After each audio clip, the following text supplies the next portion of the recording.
समन्ता चक्कवालेषु अत्रा गच्छन्तु देवता सद्धम्मं मुनिराजस्स सुनन्तु सग्गमोक्खदं धम्मස්සවන කාලෝ අයං බදන්තා ධම්මස්සවන කාලෝ අයං බදන්තා ධම්මස්සවන කාලෝ අයං බදන්තා නමෝ තස්ස භගවතෝ අරහතෝ සම්මා සම්බුද්දස්ස නමෝ තස්ස භගවතෝ අරහතෝ සම්මා සම්බුද්දස්ස නමෝ තස්ස භගවතෝ අරහතෝ සම්මා සම්බුද්දස්ස සුසුඛං වත ජීවාම ආතුරේසු අනාතුරා ආතුරේසු මනුස්සේසු විහරාම අනාතුරාති.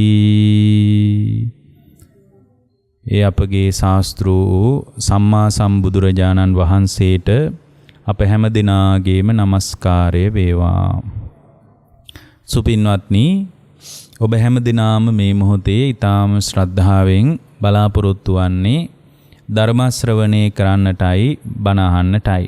පින්වත්නි, දැන් මේ බුදුරජාණන් වහන්සේගේ ධර්මය පරිහරණය කරන ශ්‍රාවකයන් විදියට මේ ධර්මයේ ප්‍රශස්තම අවස්ථාව තමයි මේ ආධ්‍යාත්මික ලෝකයේ තුල ඒ භාග්‍යවතුන් වහන්සේගේ ධර්මය රෝපණය කරගන්න උනන්දු වෙන එක.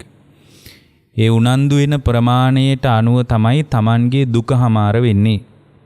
ඒතර අද වෙනකොට අපේ ජීවිතේ වත්පිළිවෙත් සමග පුද පූජා සමග අපේ ගනුදෙනුව ගොඩ නැගිලා ඉවරයි. ඒ වත්පිළිවෙත් පුද පූජා ටිකත් එක්ක අපේ ආධ්‍යාත්මය එක පැත්තකින් විමුක්තිගාමි වැඩපිළිවෙල වැහිලා යන්නත් ඒක බලපාන්න පුළුවන්. වත්පිළිවෙත් ආචාර ධර්මات එක්කම බුදුරජාණන් වහන්සේ පෙන්වා දුන්න ඒ ප්‍රායෝගික ධර්මයේ අපේ ජීවිතය තුල ගලපා ගැනීම කුසලතාවය පළවෙනියෙන් අපි හැමෝම හදා ගන්න ඕන. මේ ධර්මයේ කොහොමද ගැලපෙන්නේ කියලා හරියට අපිට අදහසක් ගන්න බෑ. හේතුව තමයි ඒක බුදු කෙනෙකුටම විශේෂ වෙන කාරණයක්.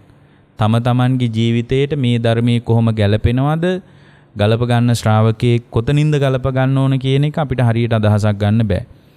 මිගසාලා වගේ සූත්‍රවල තියෙනවා ඒක මේ බුදුරජාණන් වහන්සේට විතරක්ම විශේෂ වෙන කාරණයක්.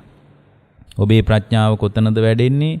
ඔබේ ප්‍රඥාව ඔබ විමුක්තිය ස්පර්ශ කරන්නේ සීලය තුලින්ද, ප්‍රඥාව තුලින්ද? ඒ කියන්නේ ප්‍රකට වෙන තැනක් තියෙනවනේ. ඒක කොතනින්ද ප්‍රකට වෙන්නේ කියන එක සාමාන්‍ය කෙනෙකුට ග්‍රහණය වෙන්නේ නැහැ. ඒක බුදුවරුන්ටමයි විශේෂ වෙන්නේ. හැබැයි මේ කුමන විශේෂ පරාසයකින් හරි පංචස්කන්ධයේ උදේවැය දැකීමෙන්මයි බුදු කෙනෙක්ගේ ධර්මය අවබෝධ වෙන්නේ. එතනින් මෙහා පැත්තේ අවබෝධයක් හදා ගන්නවා කියලා කියනවා නම් ඒක වෙන්න බැරි කතාවක්. ඒ නිසා අපි ඔය ප්‍රඥා නාලිකාවෙන් මීට කලින් දේශනා කරලා තියෙනවා මේ නානාවිද පැතිවලින් කොහොමද විමුක්තිය ස්පර්ශ කරන්නේ. සමහර දක්ෂ කෙනෙකුට ස්කන්ධයන්ගේ උදේවැය දැකලත් ධර්මී ස්පර්ශ කරන්න පුළුවන්. තවත් සමහර කෙනෙකුට මේ පඨවි ධාතු, ආපෝ ධාතු, තේජෝ ධාතු, වායෝ ධාතු කියන සතර මහා ධාතුන්ගේ ස්වභාවයත් විදර්ශනා කරලා විමුක්තිය කරා ස්පර්ශ වෙන තැන් ගැන ධර්මී තියෙනවා. පොදුවේ ගත්තට පස්සේ හේතුඵල ධහමින් සකස් වුණු බවත්, හේතුන් නිරුද්ධ වෙනකොට නිරුද්ධ වී යන බවත් ලෝකයේ තේරුම් ගැනීම තුල අවබෝධයටපත් වෙන අවස්ථාවක් තියෙනවා. තව විදිහකින් කිව්වොත් ආයතන 6 ආයතන 6 හට ගැනීමයි නිරෝධයයි දැකලත් අවබෝධය කරා යන විදිය තියෙනවා. හැබැයි මේ හැම දෙයකින්ම කෙලවර වෙන්නේ පංච උපාදානස්කන්ධ ලෝකයේ පිළිබඳ ගැඹුරු අවබෝධයකින් තමයි. එතකොට දැන් අද අපට හරියටම අපේ ජීවිතේ විදර්ශනා ඥානෙ අපිට කොච්චර වැඩිලා තියෙනවද, අපේ කොතනින්ද පටන් ගන්න කියන එක ගැන අපිට හරියට අදහසක් ගන්න බෑ. ඒක අපිට හරියට තේරෙන්නේ නැහැ. හැබැයි මේ පංචස්කන්ධ ලෝකය යථා ස්වභාවයේ තේරුම් ගන්න කොපමණ වෙලාවක්ද ලඟු වෙන්නේ කියලාත් හරියට කියා ගන්න අපිට තේරෙන්නේ නැහැ. දැන් උදාහරණයක් විදිහට ඔය සීහා වගේ රහතන් වහන්සේලා, රහත් තෙරණින් වහන්සේලා දිහා බැලුවම තේරෙනවා අවුරුදු 7ක් විතර විදර්ශනා ඥානෙ දියුණු කළා හිත වැඩුන්නේ නැහැ. කාලයක් පුහුණු කළා, හැබැයි හිත වැඩුන්නේ නැහැ. ඊට පස්සේ මොකද එතුමිය හරියට රාගයෙන් පීඩා විඳලා තියෙනවා. එතකොට මේ රාගයෙන් පීඩා විඳිනකොට ඇයිගේ අපදාන පාළියේ තියෙනවා මම හරියට කාමයෙන් පීඩා විඳා මේ මට හිත හදාගන්න බැරි වුණා කියනවා.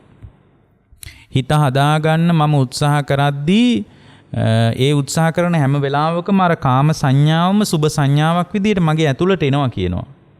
මම සෑහෙන වීරිය කරනවා කියනවා. මම දතට දත තියලා තද කරගෙන කෙලෙස් යටපත් කරගන්න හැදුවා කියනවා. ඒත් අර කාමයේම බලවත් වෙවි මගේ ජීවිතේට ආවා කියනවා. එහෙම බලවත් වේගෙන එනකොට මම රාගය නිසා අප්‍රමාණ චිත්ත පීඩාවන් වලට පත් වුණා කියනවා. ඒ චිත්ත පීඩාව නිසා මගේ හිතේ චිත්ත සමාධියක් උපන්නේ නැහැ කියනවා.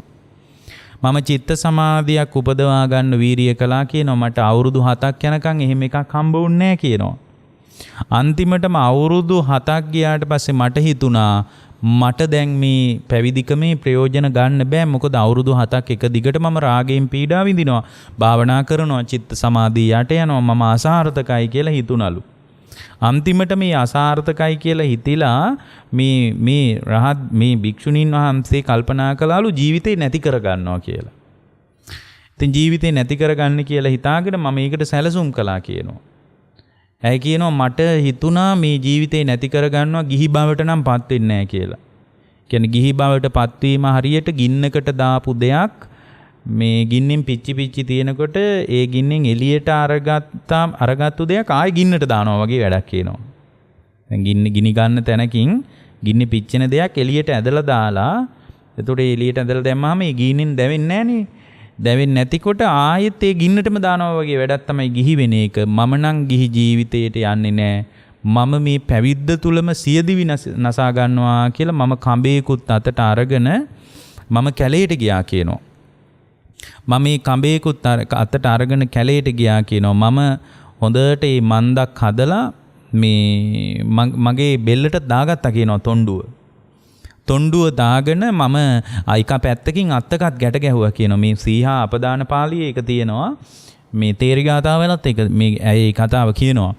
මම තොණ්ඩුව බෙල්ලට දාගෙන මම ඒ ඉතුරු කොනකින් ගැට ගැහුවා කියනවා. මේ අත්තක ගැට ගහලා තොණ්ඩුව බෙල්ලට දාගත්ත වෙලාවේ තමයි මගේ ජීවිතේ සම්පූර්ණයෙන්ම පංචස්කන්ධය කෙරෙහි බැඳිච්ච තෘෂ්ණාව දුරු වෙලා මම නිකලෙස් වුණේ කියනවා. එතකොට නිකලෙස් වෙන වෙලාව මේ පමණකින් ධර්මය අවබෝධ කරගන්න පුළුවන් මේ තරම් කාලයක් තමයි ප්‍රමාණවත් වෙන්නේ කියලා අපිට ප්‍රමාණයක් කියා ගන්නත් බෑ. දැන් සතිපට්ඨාන සූත්‍රය වගේ දේශනාවල කාල නිර්ණයක් කළත් ඒක අපිට හරියටම ලඝු කරගන්න බෑ පින්වත්නි. කොහොම වුණත් අපි තේරුම් ගන්න ඕන එක දෙයක් තියෙනවා. මේ ලෝකේ හේතුන් නිසා හටගන්න බවත් හේතු නිරුද්ධ වීමෙන් නිරුද්ධ වී යන බවත් තේරුම් ගන්න ඕන. දැන් අපි පටිච්ච සමුප්පාද න්‍යායයට මෙහා පැත්තේ අපි සම්පූර්ණ දුක ගැට ගැහෙන විදිය කල්පනා කරද්දී අපි කියන්නේ මේ ලෝකේ දුකේ හට ගැනීම තේරුම් ගන්න ඕන. දුකට හේතුව තණ්හාවමයි. තණ්හාව නිරුද්ධ කළාම දුක නිරුද්ධ වෙනවා කියලා තේරුම් ගන්න ඕනේ. ඒක නිරුද්ධ කරන ප්‍රතිපදාව ආර්ය අෂ්ටාංග මාර්ගය කියලා එකක් අපි දන්නවනේ. ඒක ජනප්‍රිය කතාවනේ ලංකාවේ තියෙන. හැබැයි මේක ලියා ගන්නවා නම් එක න්‍යායක් තමයි අපි විවිධ න්‍යායන් පැහැදිලි කරලා තියෙනවා මේ ප්‍රඥා නාලිකාවෙන්ම. මේ පටිච්ච සමුප්පන්නව ලෝකේ ගැට ගැහෙන විදිය තේරුම් ගන්න නැතුව මල් පූජා කරලා නිවන් දකින්නවා කියනවා නම් ඒක වෙන්න බැරි කතාවක්. මල් පූජාව ඊට වැදගත් ශ්‍රද්ධාව දියුණු කරගන්න ශ්‍රාවකයෙකුට උදව්වක් විතරයි. එතකොට ඒ ශ්‍රද්ධාවට උදව්වක් මල් පූජාවෙන් හම්බ වෙනවා, පහන් පූජා වලින් හම්බ වෙනවා, ලොකු අටපිරිකර පූජා, වත්පිළිවෙත් මේ හැම දෙයකින්ම අපේ විදර්ශනා ඥානෙ දියුණු කරගන්න ශ්‍රාවකයෙකුට ස්වල්ප උදව්වක් තියෙන්න පුළුවන්. හැබැයි එයා එතනින් එහාට විදර්ශනා කරන්න ඕන හේතුඵල සහිතව. ඒ හේතුඵල සහිතව විදර්ශනා කරන ශ්‍රාවකෙක් පටිච්ච සමුප්පන්නව මේ සත්වයා පුද්ගලයා ගැට ගැහිලා තියෙන විදිහ කල්පනා කිරීම මත තමයි එයා නිකලෙස් වෙන්නේ පින්වත්නි. අනේ ඒක ගැන අද අපි මේ දේශනාවෙන් යම් අදහසක් මතු කරනවා. දැන් අපි මුලින් ගාථාවේ පැහැදිලි කරේ මේ ලෙඩ්ඩු මැද්දේ ලෙඩ නොවී ඉන්න ශ්‍රාවකයෙක් වීම ප්‍රශස්තයි කියන කතාව. එතකොට මේ ලෝකයේම පටිසෝතගාමී ගමනකට අවතීර්ණය වෙනවා කියන එක ඒක අපිට හිතන්න බෑ. ලෝකෙම පහළටයි යන්නේ. එතකොට පහළට යන ලෝකයේ උඩුගම් බලාගෙන යන ශ්‍රාවකයෙක් වෙනවා කියන්නේ ඒක මල් පූජා කිරීමෙන් විතරක් ඒ ප්‍රඥාව සම්පූර්ණ වෙන්නේ නැහැ. ඒකට අදාළ හේතුඵල දහමක් පිළිබඳ ගැඹුරු අවබෝධයක් හැම මිනිස්සෙක්ම හදා ගන්න ඕනේ. ඒ අවබෝධය තුලම තමයි දුක හමාර වෙන්න පටන් ගන්නෙ. මම හිතනවා අද මේ දේශනාවෙන් මම පුළුවන් තරම් සරලව පටිච්ච සමුප්පාදය ගැන අදහසක් කියන්න උත්සාහ කරනවා. පින්වත්නි දැන් මේ පටිච්ච බුදු කෙනෙක් අවබෝධයටපත් වෙන්නේ පටිච්ච සමුප්පන්න න්‍යාය දිහා බැලීමෙන්මයි. එහෙම නැතුව අවබෝධයටපත් වෙන්නේ නැහැ. දැන් අපි අහලා තියෙනවානේ උන්වහන්සේ වජිරාසනේ මත වාඩි වෙලා ගඟ දිහා බලාගෙන වාඩි වෙලා උන්වහන්සේ මේකම තමයි උඩට පහළට බලන්නේ. ඒ කියන්නේ ඒකට කියනවා අනුලෝම පටිච්ච සමුප්පාදය සහ පටිලෝම පටිච්ච සමුප්පාදය. දෙපැත්තට මේක තමයි බලන්නේ. එතකොට මේ අන්තිම යාමේ පළවෙනි යාමේ දෙවෙනි යාමේ අනුලෝම ප්‍රතිලෝම වශයෙන් බලලා අපි දන්නේ පාන්දර බුදු වුණා කියන කතාව විතරයිනේ. අන්තිම යාමේදී අනුලෝම ප්‍රතිලෝම වශයෙන් වේගෙන් බැලුවා කියනවා. අන්නේ වේගෙන් බලනකොට හිතේ විතර්කයකට ඉඩක් එන්නේ නැතුව සම්පූර්ණයෙන්ම නිකලෙස් වුණා ආසවක්කය ඥානෙ එහෙමත් නැත්නම් මිදුණා කියන ඥානෙ උපදව ගත්තා කියන එක තමයි දේශනාවෙත් තියෙන්නේ. එතකොට මේ කතාව තේරුම් ගන්න ශ්‍රාවකයෙකුට හොඳ ප්‍රඥාවකුත් තියෙන්න ඕන. හැබැයි මේ අපි කියන ආකෘතියට, ඒ කියන්නේ මේ සරල කරලා අපි අද කියලා දෙන්නේ. ඒතර මේක ඕනම කෙනෙකුට තේරුම් ගන්න පුළුවන් අවස්ථාවක්. ඒ කියන්නේ පළවෙනි යාමේ දෙවෙනි යාමෙත් අනුලෝම වශයෙන්ුත් ප්‍රතිලෝම වශයෙන්ුත් බලනවා. පාන්දර වෙනකොට මේ අනුලෝම පටිලෝම වශයෙන් වේගෙන් බලලා තියෙනවා. ඒ කියන්නේ පටිච්චසමුපාදයේ උඩට ගැට ගැහෙන විදියත් ලිහෙන විදියත් බලලා තියෙනවා. ඒ බලනකොට ඒක හරියට මේ වගේ දැන් උදාහරණයක් විදිහට පිහියක් ගන්නකොට ගලක එක පැත්තකට ගන්නවා. ඊට පස්සේ අනිත් පැත්තට ගන්නවා. අර මුවහත හිටින වෙලාවට දෙපැත්තට පිහියක් ගන්නව නේද? අන්න ඒ වගේ. එහෙම තේරුම් ගත්තම හරි. මුවහත හිටින වෙලාවට වේගෙන් අර දෙපැත්තට පිහිය ගන්නවා වගේ අන්තිම යාමේ තමයි අනුලෝම ප්‍රතිලෝම වශයෙන් පටිච්ච සමුප්පාදේ විමසන්නේ. එතකොට මේ පටිච්ච සමුප්පාද කතාව දැනගන්න තමයි අපේ චින්තනයේ පළල් වෙන්නේ. ඒ චින්තනයේ පළල් වීම තුළ තමයි කෙලෙස් වලට හිතේ ඉඩක් වෙන්නේ නැතුව නිකෙලෙස් වෙන්න පටන් ගන්නෙ. දැන් මේ උදාහරණයක් විදිහට දැන් බලන්න දැන් අපිට වඩාත් තේරෙන සංවේදී වෙන තැන තමයි පටිච්ච සමුප්පාදේ ආසන්නතම ප්‍රශ්නයේදී පටන් ගන්න එක. දැන් මේක වඩාත් සංවේදී වෙන්න එපා අපිට. දැන් ආසන්නතම දුක හටගත්ත විදිහෙන් තමයි මේක පටන් ගන්නෙ. මොකද්ද පින්වත්නි අපිට දැනෙන ආසන්නතම ප්‍රශ්නේ? ආසන්නතම ප්‍රශ්නේ බඩගින්න නෙමෙයි. බඩගින්න කියන්නේ බත් කෑවහම කෑම ටික ගත්තාම නැති වෙන වේදනාවක්.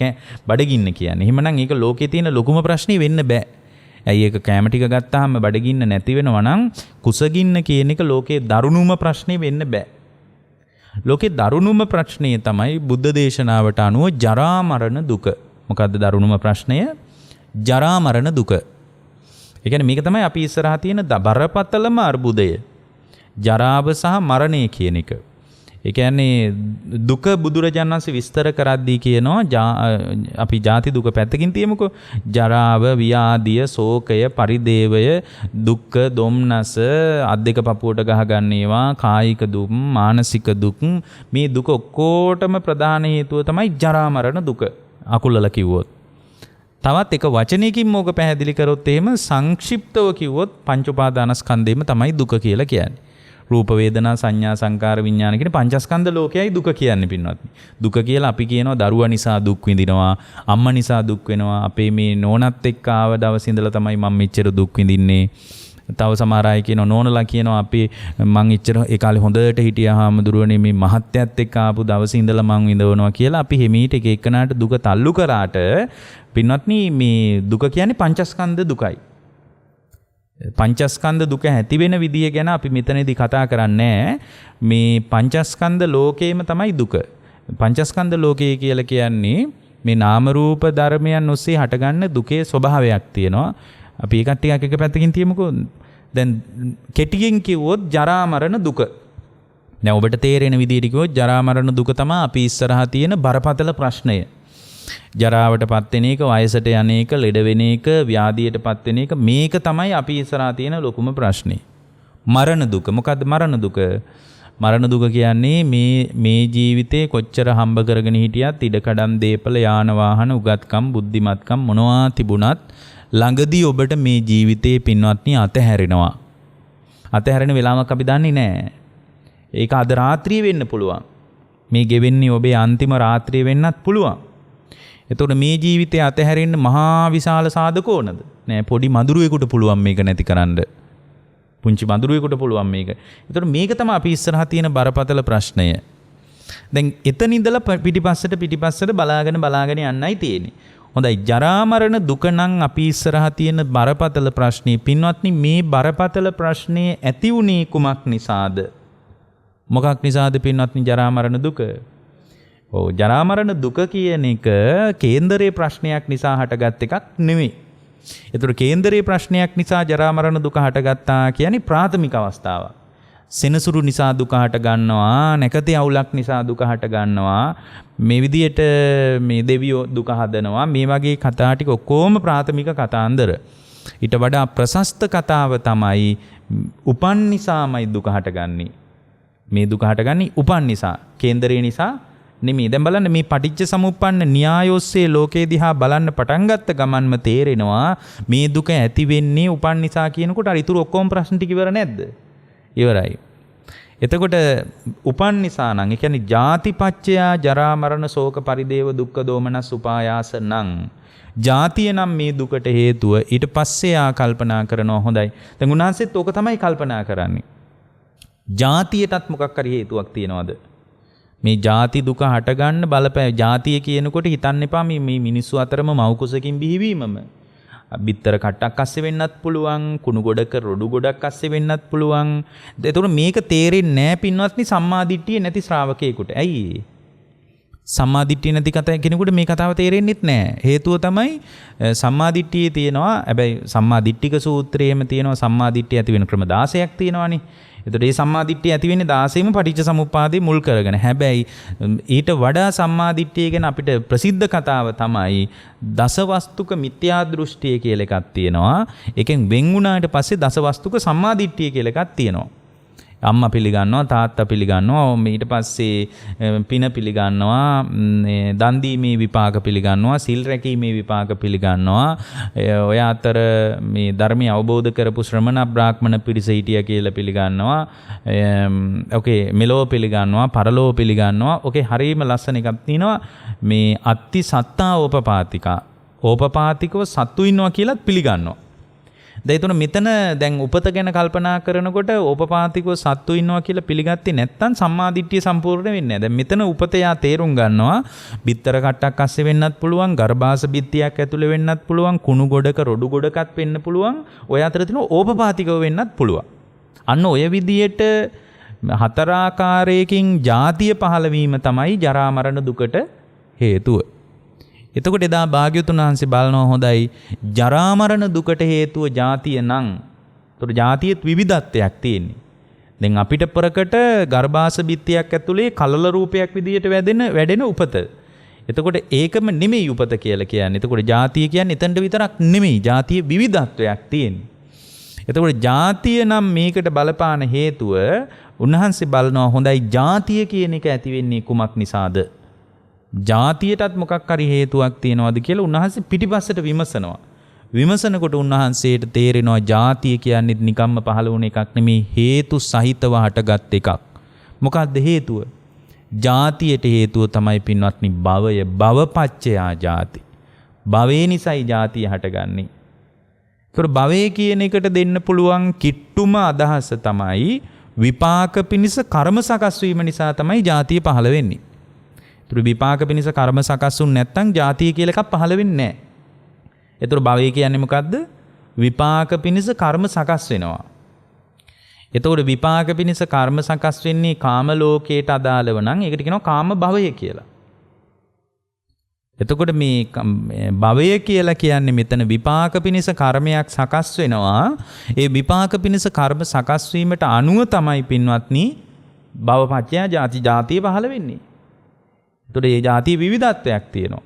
දැන් අපිට විපාක පිණිස කර්ම හැදුනේ මනුස්ස භවයක් විදියට, ඒ කියන්නේ මනුස්ස ලෝකෙට සකස් වෙන විදියට. එතකොට අපිට මේ ගර්භාෂයක් ඇතුලේ අපේ ජීවිතේ විවෘත වුණා. එතකොට භවපච්චයා ජාති විපාක පිණිස කර්මයක් හැදුණු නිසා නම් ජාතිය පහළ වුණේ. ඊළඟට භාග්‍යවතුන් වහන්සේ විමසනවා හොඳයි විපාක පිණිස කර්ම හැදුනේ කුමක් නිසාද? මොකක් නිසාද පින්වත්නි විපාක පිණිස කර්මයක් හැදෙන්නේ? විපාක පිණිස කර්ම හැදෙන්නේ නිකම්ම නෙමෙයි. ඒක නිකාම පහළ වුණා නෙමෙයි. විපාක පිණිස කර්ම හැදෙන්නේ උපාදාන පච්චයා භවෝ. බැඳී යාමක් නිසාමයි විපාක පිණිස කර්ම හැදෙන්නේ. අන්න බලන්න. දැන් මම මේ ලේසි වචන කියන්නේ. ඒතර මේක හොඳටම තේරුම් ගත්තට පස්සේ නැවත උපතක් කරා නොයන විදියටම නිකලෙස් වෙන තැනට යාට හිත හදාගන්න පුළුවන්. එහෙමනම් බැඳී යනවා කියලා කියන්නේ උපාදානී කියන්නේ මොකද්ද? බැඳිලා යනවා. ඒතර උපාදානී නිසාමයි පින්වත්නි විපාක පිණිස කර්ම හැදෙන්නේ. බැඳී යාමක් නිසායි කර්ම හැදිලා තියෙන්නේ. බැඳින ක්‍රම තියෙනවා. කාමෝපාදාන, කාමයන්ට බැඳිලා යනවා. එතකොට ඊට පස්සේ දිට්ඨි උපාදාන, දෘෂ්ටියට බැඳිලා යනවා. සීලබ්බත උපාදාන, සීල බ්‍රුතවලට බැඳිලා යනවා. ඒ කියන්නේ සීල බ්‍රුත කියලා කියන්නේ මෙතන කියන සීලය ඊටාම ඉහළ අවදියක්. ඒ කියන්නේ සීලය කියනකොට කෙනෙක් කියන්න පුළුවන් හරි අපි පන්සිල්නේ ගන්නේ. ඊතුරු සිල් ඔක්කොම මේ සීල බ්‍රුත, අපේ පන්සිල් විතරක් සීල බ්‍රුතයක් නෙමෙයි කියලා කෙනෙකුට හිතෙන්න පුළුවන්. එහෙම නෙමෙයි පින්වත්නි. යම් කෙනෙක් සිල් රකින්නේ සුගතිය යන්න බලාගෙන නම් ඒකත් සීලබ්බත පරාමාසය. දැන් හිතන්න ඔබ පන්සිල් ගන්නකොට ඔබට හිතෙන්නේ සිල් රැක්කාම සුගතිය යනවා කියලා හිතාගෙන නම් කමන්නේ සිල් රැක්කාම හතර පායට වැටෙන්නේ නැල්ලු කියලා හිතාගෙන කවුරු හරි සිල් රකින්නවා නම් ඒකත් සීලබ්බත පරාමාසයක්. ඇයි? එයා තමන්ව රැකගන්නනේ සිල් රකින්නේ. එතකොට බුදුරජාණන්සේ පටිච්ච සමුප්පාදය උගන්වන්නේ තමන්ගෙන් ගැලවෙන්න. එතකොට තමන්ගෙන් ගැලවෙන්න රකින්න සීලයත් සීලබ්බත පරාමාසයක්. ඒ කියන්නේ තමන්ව රැකගන්න රකින්න සීලයක් තියෙනවා නම් ඒකත් සීලබ්බත පරාමාසයේ ලකුණු තියෙනවා ඒකෙත්. එහෙමනම් සීල බ්‍රුතවලට අහු වෙන්න පුළුවන්. ඒක පන්සිල් වෙන්නත් පුළුවන් පින්වත්. හැබැයි මුලින් නම් පින්වත්නි අඬා හරි කමක් නැහැ. අපායෙන් ගැලවෙන්න කියලා හිතාගෙන හරි කමක් නැහැ පින්වත්නි සිල් රකින්න එක ඊටාම වැදගත්. ඒකද එතනට කියන්නේ කාමෝපාදාන, දිට්ඨි උපාදාන, සීලබ්බත උපාදාන, ඊළඟ එක ලස්සන මේක තමයි අත්වාද උපාදාන. මේ පංචස්කන්ධ ලෝකය තණ්හා මාන දිට්ඨි වශයෙන් අල්ලනවා. ඒ කියන්නේ මගේ ආත්මීය වශයෙන් අල්ලනවා මේ පංචස්කන්ධේ. මේ නාම ධර්ම ටිකක් ක්‍රියාත්මක වෙන්නේ කියලා එයාට තේරෙන්නේ නැහැ. එයා හිතනවා පංචස්කන්ධය තමයි මම කියලා කියන්නේ. මමයි පංචස්කන්ධය එකක් කියලා හිතෙනවා. පංචස්කන්ධය ඇස්සේ තමයි මම ඉන්නේ කියලා හිතෙනවා. මම ඇතුලේ තමයි පංචස්කන්ධය තියෙන්නේ කියලා හිතෙනවා. එයා මේ පංචස්කන්ධයේ තණ්හා මාන දිට්ඨි වශයෙන් අල්ලනවා. ඒකට කියනවා අත්වාද උපාදාන කියලා. ඔන්න ඔය විදියට උපාදානේ එහෙමත් නැත්නම් බැඳී යාමක් නිසාමයි පින්වත්නි විපාක පිණිස කර්මයක් හැදෙන්නේ. ඒ විපාක පිණිස කර්මය හැදුන නිසාමයි පින්වත්නි ජාතිය පහළ වෙන්නේ. ජාතිය පහළ වෙච්ච නිසා තමයි මේ ජරා මරණ ශෝක පරිදේව දුක් දුම්නස් ඔක්කොම විඳවන්නේ. මේක එහාට මෙහාට බලනකොට තමයි තේරෙන්නේ. ඊට පස්සේ උන්වහන්සේ දා බලනවා හොඳයි බැඳී යාමට හේතුව මොකද්ද? උපාදානයටත් මොකක් හරි හේතුවක් තියනවාද කියලා උන්වහන්සේ බලනවා. උපාදානයට මොකද්ද හේතුව පින්වත්නි? උපාදානයත් නිකම් ඇති වෙච්ච එකක් නෙමෙයි. උපාදානයටත් හේතුවක් තියෙනවා. තණ්හා පච්චය උපාදානං. තණ්හාව නිසාමයි බැඳිලා යන්නේ. තණ්හාවක් නැත්තම් බැඳින්නේ නැහැ පින්වත්නි. හිතේ ඇතිවෙච්ච තණ්හාව නිසාමයි බැඳිලා යන්නේ පින්වත්නි.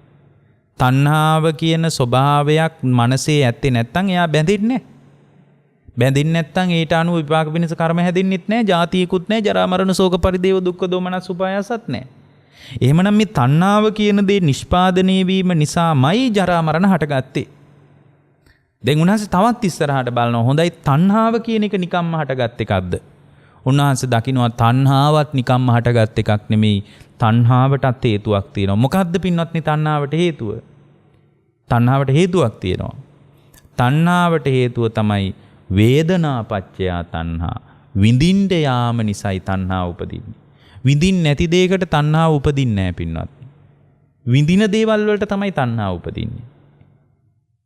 එතකොට විඳීමක් නිසාමයි ඒ විඳින දෙයට තණ්හා කරන්නේ දන්නේ නැති කමට. එතකොට විඳීම හේතු කරගෙන තමයි තණ්හාව කියන ඵලය හටගන්නේ. එහෙමනම් වේදනාව වේදනා හයක් තියෙනවා. කෙනෙක් කියන්න පුළුවන් නෑ වේදනා තුනයිනි කියලා. ඇයි සුඛ වේදනා, දුක්ඛ වේදනා, අදුක්ඛම සුඛ වේදනා කියලා වේදනා තුනයිනි තියෙන්නේ. නෑ වේදනා හයක්ම තියෙනවා. චක්කු සම්පස්සජා වේදනා, සෝත සම්පස්සජා වේදනා, ගාන සම්පස්සජා වේදනා, જીවහා සම්පස්සජා වේදනා, කාය සම්පස්සජා වේදනා, මනෝ සම්පස්සජා වේදනා. ඇසේ ස්පර්ශේ නිසා විඳිනවා. ඒකේ තුනක් තියෙනවා. ඒක හරි. ඇසේ ස්පර්ශේ නිසා විඳිනවා. ඒ විඳීම් සැප දුක් මධ්‍යස්ථ කියලා විඳීම් තුනක් තියෙනවා. ඒක හරි. එහෙමනම් පින්වත්නි මේ විඳින දෙයමයි විඳින දෙයටමයි තණ්හා කරන්නේ. විඳින්න නැති දේවල් වලට අපිට තණ්හාවක් හටගන්නේ නැහැ. ඒ තණ්හාව නිසාමයි පින්වත්නි උපාදානෙ වෙන්නේ. උපාදානෙ නිසායි භවය හටගන්නේ. භවය නිසායි ජාතිය. ජාතිය නිසායි ජරා මරණ, ශෝක පරිදේව, දුක්ඛ දෝමනස්, උපායාස ඔක්කොම ප්‍රශ්න ටික විඳීම නිසා. එතකොට භාග්‍යවතුන් වහන්සේ පිටිපස්සට බලනවා හොඳයි විඳීම කියන එකත් ඇති උනේ නිකම්මද? විඳීමත් නිකම්ම ඇති වෙච්ච එකක් නෙමෙයි. විඳීමට හේතුව තමයි පින්වත්නි විඳීම කියන කාරණයත් හේතු සහිතවමයි හටගෙන තියෙන්නේ. පස්සපච්චයා වේදනා. ස්පර්ශයේ නිසයි විඳීමක් හටගන්නේ. ස්පර්ශය කියන්නේ මොකද්ද? ස්පර්ශය කියන්නේ කාරණා. ස්පර්ශය කියලා ධර්මයේ කොතන හරි තිබ්බොත් ස්පර්ශය කියන්නේ කාරණා තුනක එකතුව. කීයක එකතුවද? තුනක එකතුව. ඇසයි රූපයයි ඇහි විඥානයයි කියන තුන එකතු වෙන එකට කියනවා ස්පර්ශය කියලා. තුනක් එකතු වෙන්න ඕනේ. ඒ තුනක එකතුව නිසා තමයි ස්පර්ශය කියන්නේ ඒ තුනට. ඒ කියන්නේ ඇසයි රූපයයි ඇහි විඥානයයි කනයි ශබ්දයයි කනේ විඥානය නම් සෝත විඥානයයි ඊට පස්සේ මේ විදිහට තුන ඇස කන නාසය දිවකය මනස කියන කාරණා ටිකත් ඒ කියන්නේ අභ්‍යන්තර ආයතන ටිකත් බාහිර ආයතන ටිකත් එකතු වෙලා චක්කු විඥාන, සෝත විඥාන, ගාන විඥාන, જીවහා විඥාන, කාය විඥාන, මනෝ විඥාන කියන විඥානස්කන්ධයත් එකතු වෙනකොට තුන ඔක්කොම 18ක් වෙනවනේ. ඒ 18ක් හැදෙනකොට මේ කාරණා තුනක් එකතු වෙන එකට කියනවා මොකද්ද? ස්පර්ශය. එකතු වීම නිසා ස්පර්ශය හට ගන්නවා කියන එක හරි නෑ. මේ තුන එකතු වීමමයි ස්පර්ශය. ඒතර කාරණා තුනක් එකතු වීම නිසා ස්පර්ශය කියනවා. අන්නේ කාරණා තුනක් එකතු වීම නිසා තමයි විඳින්නේ. හරිනේ ලස්සනයිනේ, ඒක ගැලපෙනවනේ. බලන්නකෝ මේ එතකොට අපිට තේරෙනවා මේ කාරණා තුනක් එකතු නොවිච්ච තැනක ස්පර්ශයක් නැහැ. ස්පර්ශයක් නැත්තම් එතන විඳීමකුත් නැහැ. විඳීමක් නැත්තම් තණ්හාවකුත් නැහැ. තණ්හාවක් නැත්තම් බැඳී යාමකුත් නැහැ. බැඳී යාමක් නැත්තම් විපාක වෙනස කර්මයක් හැදෙන්නෙත් නැහැ. භවයකුත් නැහැ. විපාක වෙනස කර්මයක් හැදෙන්නේ නැත්තම් ජාතියකුත් නැහැ. ජාතියක් නැත්තම් ජරා මරණ විඳවන්න කෙනෙක් නැහැනේ. එහෙමනම් ස්පර්ශයමයි පින්වත්නි විඳීමට හේතුව. ඒතකොට එදා භාග්‍යවතුන් වහන්සේ බලනවා හොඳයි ස්පර්ශය කියන එක නිකම්ම ඇති වෙච්ච එකක්ද? උන්වහන්සේ දකිනවා ස්පර්ශයත් නිකම්ම ඇති වෙච්ච එකක් නෙමෙයි. ස්පර්ශයට හේතුව මොකද්ද පින්වත්නි? සලායතන ප්‍රත්‍යයෙන් තමයි ස්පර්ශය හටගන්නේ. ආයතන හයක් නිසාමයි ස්පර්ශය හටගන්නේ. අන්න එහෙමනම් මතක තියාගන්න මෙන්න මේ ආයතනවලමයි තණ්හාව නිෂ්පාදනය කරන්නේ. හරිනේ. දැන් ඒක ආයතන කියන එකත් ගැලපෙනවනේ. ආයතනවල මොනවා හරි හදනවනේ. මේ ඔය ලීබඩු හඳන ආයතන තියෙනවා. ඒ වගේ එක එකව හදනවනේ. එහෙමනම් ආයතන කියලා කියන්නේ මේ එතකොට ආයතන හයේමයි පින්වත්නි තණ්හාව නිෂ්පාදනය කරන්නේ. එතකොට ආයතන ඕකට හරිම ලස්සන දේශනාවක් තියෙනවා. එක තැනක තියෙනවා මහණෙනි ආයතන 6 මෝරන්න අය ආයතන 6 මෝරනකොට මහණෙනි පංචස්කන්ධයයි මෝරන්නේ කියනවා. මහණෙනි පංචස්කන්ධේ මෝරන්න මහණෙනි ඒ පංචස්කන්ධේ මේරීම නිසා පෝනෝ භාවිකා නන්දිරාග සහගතා තතර තත්‍රාභි නන්දිනි පුනර්භවයේ හදන යම් තණ්හාවක් තියෙනවා නම් මහණෙනි අන්න එයයි මෝරන්නේ කියනවා. දැන් බලන්න ආයතන 6 මෝරනකොට පංචස්කන්ධේ මෝරනවා. පංචස්කන්ධේ මෝරනකොට පුනර්භවයක් හදන භව තණ්හාව මෝරනවා. එහෙමනම් දැන් තේරෙනවද ආයතන 6ෙමයි තණ්හාව හදන්නේ කියලා? ආයතන 6ෙමයි පින්වත්නි තණ්හාව හදන්නේ. ඒක නිසා තමයි සලායතන සංයුක්තය කියලා මේක ගැට ගැහෙන විදිය ගැන විතරක් සූත්‍ර නාමාවලියක් තියෙනවා. නමුත් අද ඒවා ප්‍රකට නෑ ගොඩක්. මොකද මිනිස්සු කැමති වත්පිළිවෙත් ටිකයි ඒගොල්ලෝ හදපු ගන්ටාර කුළුණු ගැන ටයිල් අල්ලපු ඔව ගැන කතා කරන්නනේ මිනිස්සු කැමති. එතකොට තණ්හාව කියන එක නිෂ්පාදනය වෙන්නේ ආයතන 6ෙමයි. එතකොට ආයතන 6 ඇස කියලා දැන් ඒක හරිම සාධාරණ කතාවක්. ඇස කියලා ආයතනයක් නැත්තම් ඇසේ ස්පර්ශයක් හටගන්න විදියක් නැහෙනි පින්වත්නි. ඇස කියලා ආයතනයක් නැත්තම් ඇහි ස්පර්ශයක් තියෙයිද? නැහෙනි. ආයතනයක් තියෙන්න බෑ. කාරණා තුනක එකතුවනේ ස්පර්ශය. ඇස කන නාසය දිවකය මනස කියන ආයතන 6 නැත්තම් ස්පර්ශ වෙන්න විදියක් නෑ. එහෙනම් ආයතන 6 නිසාමයි ස්පර්ශ වෙන්නේ. ස්පර්ශ වුණ දේවල්මයි විඳින්නේ. විඳින දේවල්ටමයි තණ්හාව ඇති වෙන්නේ. තණ්හාව නිසාමයි උපාදානය වෙන්නේ. උපාදානය නිසාමයි බැඳෙන්නේ. බැඳීම නිසාමයි විපාක පිණිස කර්ම හැදෙන්නේ. විපාක පිණිස කර්ම හැදීම නිසාමයි පින්වත්නි ජාතිය පහළ වෙන්නේ. ඒ කියන්නේ උපත හැදෙන්නේ. උපත හැදීම නිසාමයි විඳවන්නේ එච්චරයි. දැන් ආයතන 6 නම් මේ ප්‍රශ්නේ තියෙන්නේ. දැන් ඔබට තේරෙනවානේ ආයතන 6 කියලා. දැන් ආයතනයක් කියලා කියන්නේ නිකම්ම නෙමෙයි. ආයතනයක් වෙන්නේ කොහොමද? ආයතන වීමටත් හේතුවක් තියනවාද? එතකොට උන්වහන්සේ දකින්නවා නාම රූප පත්‍ය සලආයතන. පටිච්ච සමුප්පාදයේ නාම රූපයයි විඥානයයි තමයි ගැඹුරින් තේරුම් ගන්න ඕන දෙක. එතකොට නාම රූප කියන දෙකක් එකතු වීම නිසායි ආයතන වෙන්නේ. අන්න නාම රූප පත්‍ය සලආයතනන්නේ කියන්නේ. පින්වත්නි නාම රූප කියලා දෙකක් නැත්තම් එතන ආයතන වෙන්නේ නැහැ. නාම ලක්ෂණේ සහ රූප ලක්ෂණේ කියන දෙකම එකතු වෙන්න ඕන ආයතනයක් වෙන්න. ඒ දෙකම නැත්තම් එතන ආයතන නෑ පින්වත්නි. එතකොට නාම රූප ප්‍රත්‍යයෙන් තමයි ආයතන 6ක් වැඩෙන්නේ. කොහොමද නාම රූප ප්‍රත්‍යයෙන් ආයතන වැඩෙන්නේ? නාම රූප කියලා, ඒ කියන්නේ රූපය කියලා කියන්නේ ඔබලාගේ ওই රූපේ පේන්න තියෙන්නේ. එතකොට මේ දැන් ආයතන 6 නම් මේ අපිට පේන ඇහැ තමයි රූපය. එතකොට කන තමයි රූපය. නාසය තමයි රූපය. දිව තමයි රූපය. මේ ශරීරය තමයි රූපය. එතකොට රූපය කියලා කියන්නේ මොකෙන් හැදිච්ච එකක්ද? සතර මහා ධාතුන්ගෙන් හැදිච්ච එකක්. පඨවි ධාතු, ආපෝ ධාතු, තේජෝ ධාතු, ආයෝ ධාතු කියන සතර මහා ධාතුන්ගෙන් හැදිලා තියෙන. ඊට වඩා වෙන මොකක්වත් ඕක ඇස්සෙත් නෑ. උපාදාය රූප කියලා වෙනම කතා කරනවා. ඒක වෙනම එකක්. නමුත් සතර මහා ධාතුන්ගෙන්මයි මේ රූපය හැදිලා තියෙන්නේ. වෙන මොකක්වත් මේකේ නෑ පින්වත්නි. මේ එළියේ තියෙන ගලක තියෙන කන්දක තියෙන පඨවි ගතියමයි මේකෙත් තියෙන්නේ. ඊට වඩා වෙන මොකක්වත් නෑ. එළියේ ඒ පඨවි ධාතුවමයි මේකෙත් තියෙන්නේ. ඒ එළියේ තියෙන ගඟක තියෙන ජලාශයක තියෙන ඇලක තියෙන දොලයක තියෙන කඳුරක තියෙන වැగిරෙන ගතියමයි ආපෝ ගතියමයි මේ ශරීරයේ තියෙන්නේ. සෙමවල, හොටුවල, මූත්‍රාවල, ලේවල, දහඩියවල, කඳුළුවල තියෙන්නේ ඒ වැగిරෙන ගතියමයි පින්වත්. ඊට වඩා වෙන මොකක්වත් නෑ. ආපෝ ධාතු විභංග සූත්‍රවලදී ඊට පස්සේ ධාතු මනසිකාරය වගේ භාවනාවලදී මේ කතාවට මේක තමයි වඩන්නේ භාවනාව. ධාතු වශයෙන් ශරීරය බෙදාගෙන වඩනවා. එතකොට අර සත්ව පුද්ගල භාවය අයින් වෙනවා. අනේ මේ හතර මහා ධාතු ටිකටනේ මම මේ සත්ව පුද්ගලයෙක් කියලා අහුනේ කියලා හොඳට තේරෙන්න පටන් ගන්නවා. ධාතු මනසිකාරය වගේ භාවනාවක් කරන කෙනෙකුට. එළියේ තියෙන පින්වත්නි හෙලවෙන චලනය වෙන ස්වභාවයක් තියෙනවා. මේ ශරීරයේ ආස්වාස ප්‍රාස්වාසයේ හිට හෙලවෙන චලනය වෙන පිම්බෙන ස්වභාවයක්මයි තියෙන්නේ. ඊට වඩා වෙන එකක් නැහැ. ඒ වගේම තමයි එළියේ මේ හිරු රශ්මියේ ඉඳලා තියෙනවා දිරවන පැසවන ගතියක්. මේ ශරීරයේ දිරවන පැසවන ගතියක් තියෙනවා. ඊට වඩා වැඩියෙන් එකක් නැහැ. එහෙමනම් මෙයා තේරුම් ගන්නවා පඨවි ධාතු, ආපෝ ධාතු, තේජෝ ධාතු, වායෝ ධාතු කියන සතර මහා ධාතුන්ගෙන් හැදිච්ච රූපයක් තමයි තියෙන්නේ. ඒක හොඳටම පැහැදිලි වෙනවා කන බොන ආහාරයෙන්මනේ රූපේ හැදෙන්නේ. එළියේ තියෙන සතර මහා ධාතුන්ගෙන් තමයි මේක මෙච්චර හැදිලා තියෙන්නේ. පොඩි ළමයෙක් විදියට පොඩි කාලේ ගෙවපු අවධියක් තිබුණා. ඒ අවධිය මේ දක්වාම ඔහෙලගේ ශරීරේ ලොකු උනේ කොහමද පින්වත්නි? ඒ ලොකු උනේත් එළියේ තියෙන සතර මහා ධාතුන් නිසාම තමයි. එහෙනම් රූපයට හේතුව ආහාර ප්‍රත්‍යයෙන් රූපය හටගන්නේ. එතකොට ඔන්න සතර මහා ධාතුන්ගෙන් හටගත්තු රූපය දැනගන්න. ওই රූපේ විතරක් තිබ්බට පින්වත්නි ඒවට ආයතන කියන්නේ නැහැ. ඇයි? රූපේ විතරක් තිබ්බට පින්වත්නි මොකද ඒවට ආයතන කියන්නේ නැත්තේ? මොකටද? නෑ නාම ධර්ම නෑනේ. ආයතන වලට නාම රූප කියලා දෙකක් තියෙනවා කිව්වනේ. එතකොට නාම රූප කියලා දෙකක් තියෙනවා නම් නාම රූප කියලා දෙකක් තියෙන තැනක රූපේ විතරක් තිබ්බට ආයතන වෙන්නේ නැහනේ. එහෙනම් මේ එළියෙත් ආයතන තියෙන්න එපාය.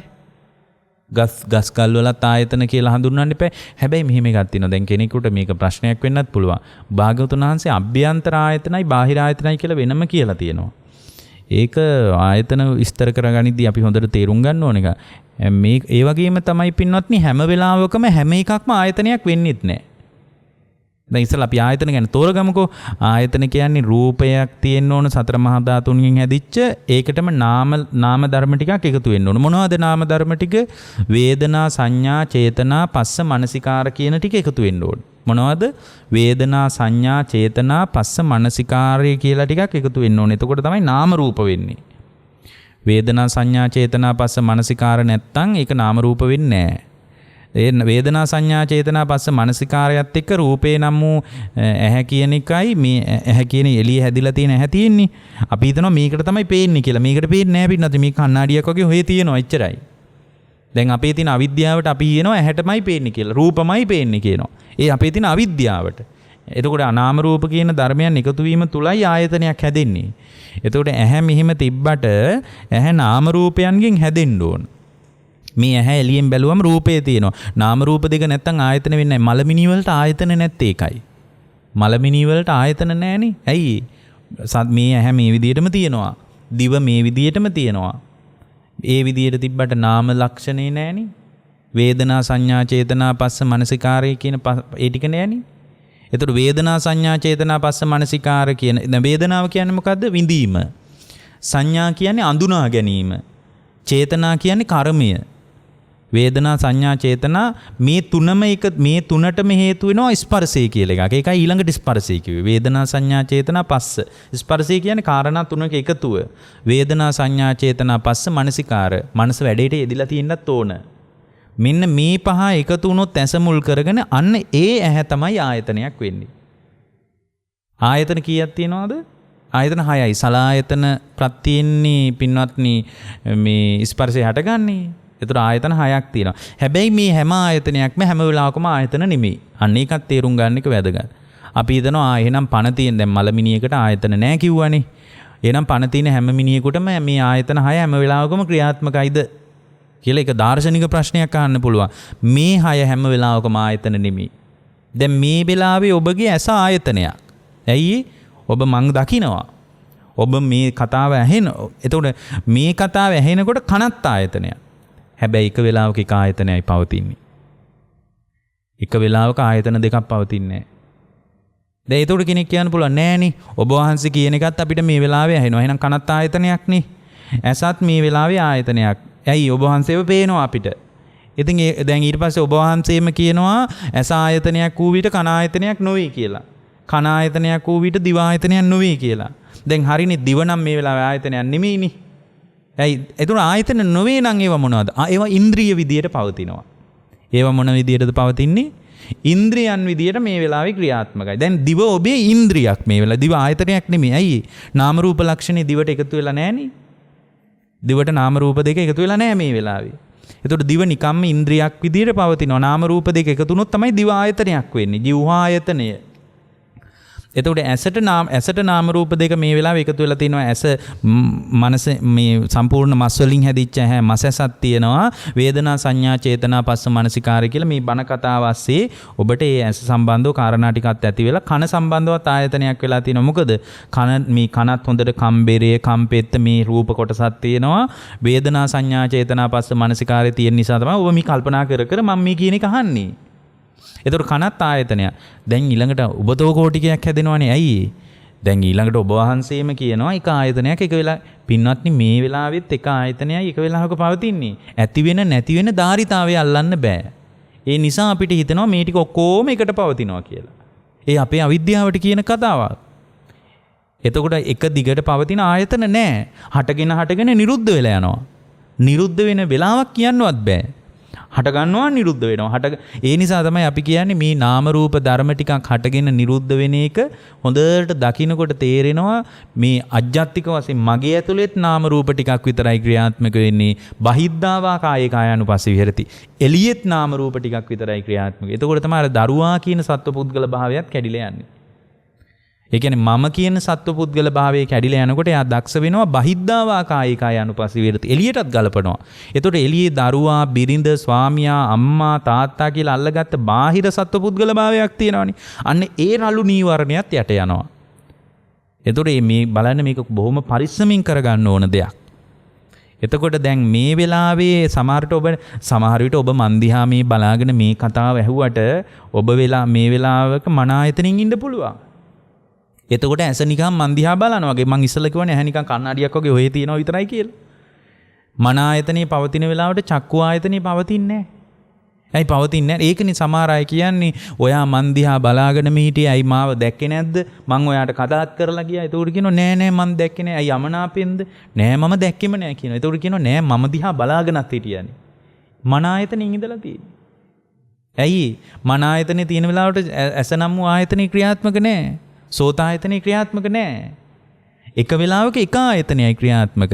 ඒ ඇති වෙලා නිරුද්ධ වෙලා යනවා. හටගෙන නිරුද්ධ වෙලා යනවා. දැන් මේ චක්ක ආයතනය හටගෙන නිරුද්ධ වෙනකොට සෝත ආයතනයත් හටගෙන නිරුද්ධ වෙනවා. එකවර වෙන්නේ නැහැ. ඒක අපි මීට කලින් ওই ප්‍රඥානාලිකාවෙම කියලා තිනවා හරියට ඒක පරිගණකයක දත්ත කියවනවා වගේ ඒක වෙන්නේ. දැන් කම්පියුටර් එක data කියවනකොට එකපාර කියවන්නේ නැහැ. සමහරට වැඩ ගොඩාක් කරනවා. ඒ වෙලාවට යා සින්දුත් අහනවා වෙන්න පුළුවන්. තව මොනවා හරි software එකක්වත් වැඩ කරනවා වෙන්න පුළුවන්. ඒතකොට අපිට තේරෙන්නේ නැහැ සින්දුවත් එකවර ඇහෙනවනේ ඔක්කොම. නමුත් පරිගණකය ගැන දන්න අය දන්නවා එකවර දත්ත එකයි කියවන්නේ. නමුත් ඒ වේගයේ වැඩිකමට අපිට පේන්නේ එකවරම මේ වැඩි වෙනවා වගේ. දැන් ඉස්සර මිනිස්සු චිත්‍රපටි බලපු ක්‍රමයක් ඔය හෝල් වල තිබිලා තියෙනවා. මේකේ රූප රාමු ටිකක් තමයි තියෙන්නේ. ඒතර ඒ රූප රාමු ටික කැරකෙනකොට ඇත්තටම චලනයක් පේනවා තිරේ. ඒතර අපි දන්නේ ඇත්තටම නටනවා කියලා. නමුත් අර පටියේ කැරකෙනකොට රූප රාමු එකින් එක ෆොටෝස් වගේ තියෙන්නේ. ඒතර ඒ ටික කැරකෙනකොට ඇත්තටම චලනයක් පේනවා. නමුත් එතන චලනයක් නැහැ. රූප රාමු ටිකක් ක්‍රියාත්මක වෙනවා. රූප රාමු කීපයක් තමයි තියෙන්නේ. නමුත් අපිට පේන්නේ චලනයක් වගේ. ඒ වගේ අපිට එක දිගට පවතිනවා වගේ ආයතනවල ක්‍රියාකාරීත්වයේ පේනවා අපේ තියෙන අවිද්‍යාවට. නමුත් එහෙම එක දිගට පවතින ආයතන නැහැ. හට ගන්නවා නිරුද්ධ වෙනවා. හට ගන්නවා නිරුද්ධ වෙනවා. ඒ හටගෙන නිරුද්ධ වෙන නාම රූප ටිකක්මයි ක්‍රියාත්මක වෙන්නේ කියලා දකිනකොට ඒ දැකීම තුලත් සත්වපුද්ගල භාවයේ දුර වෙලා යනවා. දැන් බලන්න එහෙමනම් නාම රූප ප්‍රත්‍යයෙන් තමයි ආයතන හයක් හටගන්නේ. නාම ලක්ෂණයත් රූප ලක්ෂණයත් දෙකම තියෙන තැනයි ආයතන කියලා කියන්නේ. ඒතර ආයතන ස්වභාවයක් නැත්තම් පින්වත්නි ආයතන නැති තැනක ස්පර්ශයක් නැහැ. ඒකයි මලමිනී වලට ස්පර්ශය නැත්තේ. මලමිනියෙන් දිව එළියට ඇදලා අරගෙන දෙහි මිරිකුවාට මලමිනියට ඒ දිවට රහ දැනෙන්නේ නැහැ. ඇයි? නාම රූප එකතු වෙලා නැහැ ඒ දිවට. ඒ ආයතනේ හැදිලා නැහැ. ආයතන නැති නිසා ස්පර්ශයකුත් නැහැ. ස්පර්ශයක් නැති නිසා විඳීමකුත් නැහැ. එතකොට අපිට තේරෙනවා නාම රූප කියලා ලක්ෂණ දෙකක් නිසාමයි ආයතන හයක් හැදෙන්නේ. නාම රූප කියන ලක්ෂණ දෙකම නැත්තම් ආයතනයක් වෙන්නේ නැහැ. ඊට පස්සේ හරි ලස්සනම දෙයක් තමයි නාම රූප පත්‍යා සලආයතනං. නාම රූප ප්‍රත්‍ය කරගෙන නම් ආයතන හය හටගන්නේ. එතකොට නාම රූප කියන ස්වභාවය කුමක් නිසාද හටගන්නේ? ඊළඟට යා කල්පනා කරලා බලනවා. නාම රූප නිසා නම් ආයතන හටගන්නේ. නාම රූප වලටත් හේතුවක් තියනවාද? එදා භාග්‍යවතුන් වහන්සේ මේ බෝධිසත්වයන් වහන්සේ විදියට එදා අර පාත්‍රෙත් ගඟට විසි කරලා අන්තිම පරීක්ෂණයක් කරලා වාඩි වෙලා මේ කතාව තමයි පින්වත්නි පුහුණු කරලා බලන්නේ. එතකොට උන්වහන්සේ වාඩි වෙලා බලනවා හොඳයි නාම රූප කියන ස්වභාවය නිකම්ම හටගත් එකක්ද? නෑ. එතකොට උන්වහන්සේ දකිනවා නාම රූප කියන ස්වභාවය ඇති වෙන්නේ විඥාන ප්‍රත්‍යයෙන්. මොන ප්‍රත්‍යෙන්ද? විඥාන ප්‍රත්‍යයෙන්. විඥාන පච්චයා නාම රූපං. ඒ කියන්නේ විඥානයක් කියලා එකක් ගර්භාෂයක් ඇතුළට බැහැගත්තේ නැත්නම් එතන නාම රූප කියලා එකක් වැඩෙන්නේ නැහැ. මට මතක විදිහට මහා නිදාන සූත්‍රයේ වෙන්න ඕන එක තැනක භාගතුන් වහන්සේ ආනන්ද හාමුදුරුවන්ගෙන් ওই කතාව අහනවා. ආනන්ද යම් තැනක විඥානයක් ගර්භාෂයකට බැහැගත්තේ නැත්නම් ආනන්ද එතන නාම රූප වැඩෙයිද කියලා අහනවා. බැහැගත්තේ නැත්නම් වැඩෙයිද කියලා අහනවා. නොහේතම් බන්තේ ස්වාමීනි එහෙම වෙන්නේ නැහැ කියනවා. එහෙමනම් ආනන්ද නාම රූප කියලා එකක් වැඩෙන්නේ නැත්නම් ආනන්ද එතන ආයතන හයක් වැඩෙයිද කියලා අහනවා. නොහේතම් බන්තේ ස්වාමීනි එතන ආයතන හයකුත් නෑ. එහෙමනම් විඥානයක් බැහැගත්ත නිසාමයි නාම රූප වෙන්නේ. නාම රූප නිසාමයි ওই ගර්භාෂයක් ඇතුලේ ඇස නම් වූ ආයතනයක් වැඩින්නේ. කන නම් වූ ආයතනයක් වැඩින්නේ. ඒකෙදි හරි ලස්සනට උන්වහන්සේ කියනවා ආනන්ද බැරි වෙලා හරි විඥානේ පිට වුණොත් විඥානේ මාසෙන් දෙකෙන් සතියෙන් අමාරෙන් කලලෙන් විඥානේ පිට වුණොත් ප්‍රතිසන්දි විඥානේ ආනන්ද එතන මේ නාම රූප වැඩෙයිද කියලා අහනවා. නොහේතම් බන්ති ඒත් වැඩෙන්නේ නැහැ ස්වාමීනි. නාම රූප නැත්තම් ආනන්ද ආයතන හයක් වැඩෙයිද කියලා අහනවා. නොහේතම් බන්ති ආයතන හයක් වැඩෙන්නේ නැහැ. එහෙමනම් විඥාන ප්‍රත්‍ය කරගෙනමයි නාම රූප වැඩෙන්නේ. විඥානය කියලා එකක් බැහැගත්තේ නැත්තම් ඒක බටහිර ලෝකෙට හොයන්න බෑ කොතනද විඥානේ බහින්නේ කියලා. විඥානය කියන්නේ විජහානන ලක්ෂණය. ඒතර විඥානේ බෑගන්නේ කොතනද කියලා හිතන්න බෑ. නිසා සමහර රටවල් තියෙනවා බටහිර ලෝකේ ඒගොල්ලෝ කලලයක් ගබ්සා කරන්න ඇබෝෂන් කරනවා කියන්නේ. ඒකට මේ සමහර රටවල් කියනවා සති 4ක් ඇතුළත කැමති නම් ගබ්සා කරගන්න කියනවා. සමහර රටවල් වල විනය නීත්‍යානුකූලව රෙගුලාසි හදලා තියෙනවා සති 5කින් කැමති නම් ගබ්සා කරන්න කියනවා. එතනින් පස්සේ බෑ. ඒක නීත්‍යානුකූල නෑ. ඒතර ඒගොල්ලෝ දන්නේ මේ කතාව. නමුත් දැන් අපි කතා කරන දේශනාව තමයි විඥානයක් බැහැගත්තේ නැත්නම් එතන නාම රූප වැඩෙන්නේ නැහැ. එහෙමනම් නාම රූප ආයතන 6 වැඩෙන්න පටන් ගත්තේම පින්වත්නි විඥානය බැහැ ගැනීම නිසා. විඥානය බැහැ ගැනීමෙන්මයි පින්වත්නි ආයතන 6ක් වැඩෙන්නේ. ඒතකොට එහෙමනම් අපිට සාධාරණයි දැන් අපිට කියන්න ගොඩක් සාධාරණ කතා තියෙන්න පුළුවන්. ස්ත්‍රී දූෂණයකින් පීඨිය ගැබක්, බාල වයස්කාරියකට පීඨිය ගැබක්, ඊට පස්සේ ඔය අතර කියන්න පුළුවන් නුසුදුසු කාලේ පීඨිය ගැබක්. ඔය වගේ ගොඩාක් කතා කියන්න පුළුවන්. නමුත් එහෙම කලලයක් විනාශ කරන්න සාධාරණ අයිතියක් නැහැ. ඇයි? භාගතුන් වහන්සේ හේතු සහිතව කියනවා විඥානයක් බැහැගත්තේ නැත්නම් ඒ කලලේ වැඩෙන්නේ නැහැ කියනවා. ඒතර කලලයක් වැඩෙන විඥානයක් බැහැගත්තේ නිසා. හරිනේ විඥාන පත්‍යා නාම රූපං විඥානේ නිසා නාම රූප. එහෙමනම් කලලේත් නාම රූප ලක්ෂණේ තියෙනවා. වේදනා සංඥා චේතනා පස්ස මනසිකාරය ටික කලලේටත් තියෙනවා. හැබැයි කලලේ ආස්වාස ප්‍රාස්වාසයෙන් නිරුද්ධයි. ආස්වාස ප්‍රාස්වාසයෙන් නිරුද්ධ තැන් කීපයක් තියෙනවනේ. ඒ කියන්නේ කලලේ තුල ආස්වාස ප්‍රාස්වාසයෙන් නිරුද්ධයි. හතරවෙනි ධ්‍යානයේ තුල ආස්වාස ප්‍රාස්වාසයෙන් නිරුද්ධයි. දියේ ගිලුණාම ආස්වාස ප්‍රාස්වාසයෙන් නිරුද්ධයි. සිහි විසඤ්ඤ වුණාම ආස්වාස ප්‍රාස්වාසයෙන් නිරුද්ධයි. රූපාවචර බ්‍රහ්මලෝකවල ආස්වාස ප්‍රාස්වාසයෙන් නිරුද්ධයි. අරූපාවචර බඹලෝ ආස්වාස ප්‍රාස්වාසයෙන් නිරුද්ධයි. නිරෝධ සමාපත්තියද ආස්වාස ප්‍රාස්වාසයෙන් නිරුද්ධයි. නමුත් ආස්වාස ප්‍රාස්වාසයෙන් නිරුද්ධ වුණාට කලලේ තුලත් නාම රූප කියලා දෙකක් ක්‍රියාත්මකයි. නැත්තම් ආයතන 6ක් වැඩෙන්නේ නැහැ නේ. එහෙමනම් කලලේටත් අපි හිතුවට මොකක්වත් දැනෙන්නේ නැහැ. අපි දෙන්නම හරි හපංකමක් කරා වගේ වෛද්‍යවරයයි මේ ඒ අම්මයි දෙන්නම මේ කලලේ විනා බොහොම පොඩි බෙහෙත් පෙත්තකින් මේ වැඩේ කරගන්න පුළුවන් නේ දැන්. දෙන්නම හපංකමක් කරා වගේ ඒ ආයතනින් එළියට බහැලා ආවට පින්වත්නි මතක තියාගන්න කලලේ තුලත් වේදනා සංඥා චේතනා පස්ස මනසිකාරකින් නාම ධර්ම ටික ක්‍රියාත්මකයි. නාම ධර්ම ටික නැත්තම් එතන ආයතන 6ක් වෙන්නේ නැහැ. එතකොට විඥාන ප්‍රත්‍යයෙන්මයි පින්වත්නි නාම රූප වෙන්නේ. නාම රූප කියන ස්වභාවය ඇති වෙන්නේ විඥානේ ප්‍රත්‍ය කරගෙනමයි. එහෙමනම් ඊළඟට භාග්‍යතුන් වහන්සේ දේශනා කරනවා විඥාණය කුමක් ප්‍රත්‍ය කරගෙනද තියෙන්නේ? විඥානේ ඵලය නම් විඥානේ බැස ගැනීමටත් මොකක් හරි හේතුවක් තියනවාද? එතකොට උන්වහන්සේ දකිනවා විඥාණයත් ආවට ගියාට නිකම්ම බැස ගැනීමක් නෙමෙයි තියෙන්නේ. විඥානේ බැහැගෙන තියෙන්නේ හේතු සහිතවයි. මොකක්ද හේතුව? සංඛාරපච්චයා විඥාන සංස්කාරයයි හේතුව. මෙතන සංඛාර කියලා කියන්නේ මෙතන සංඛාර කියලා දැන් සංඛාර කියන එක ධර්මයේ ගොඩක් අර්ථ තිබ්බට මෙතන සංඛාර කියලා කියන්නේ පින සහ පව සහ ධ්‍යාන සිත් වලට මෙතන සංඛාර කිව්වේ ඒ ටිකට. පුඤ්ඤාභි සංඛාර, අපුඤ්ඤාභි සංඛාර, ආනිඤ්ඤාභි සංඛාර කියලා මෙතන කියන්නේ. ඒ කියන්නේ පින සංස්කාරයක් විදියට පෙන්නනවා, පවත් සංස්කාරයක් විදියට පෙන්නනවා, ධ්‍යාන සිතත් සංස්කාරයක් විදියට පෙන්නනවා. අන්නේ සංස්කාරයට අනුව තමයි විඥානේ බහින්නේ. මෙතන අර මේ මනෝ මේ අපි කතා කරන රූප සංචේතනා, ශබ්ද සංචේතනා කියන අර පටිච්ච මේ පංචස්කන්ධ ලෝකයේ සංඛාර කියන එක අදාළ කරගන්නේ නැහැ. ඒ වගේ මෙතන සංඛාර කියන එක පොදු අදහස ගන්නෙත් නැහැ. මොකද්ද පොදු අදහස? හේතු ප්‍රත්‍යයන් නිසා හටගත්ත දේවල් සංඛාර කියනවනේ. ඒ අදහස ගන්නෙත් නැහැ මෙතන. මෙතන සංඛාර කිව්වේ මොකක් නිසාද? පිනටයි පවටයි ධ්‍යාන සිත් වලට අනුව විඥාන බහින්නේ. අන්න එතන තමයි පිනත් ප්‍රතික්ෂේප වෙන්නේ බුද්ධ ශාසනය.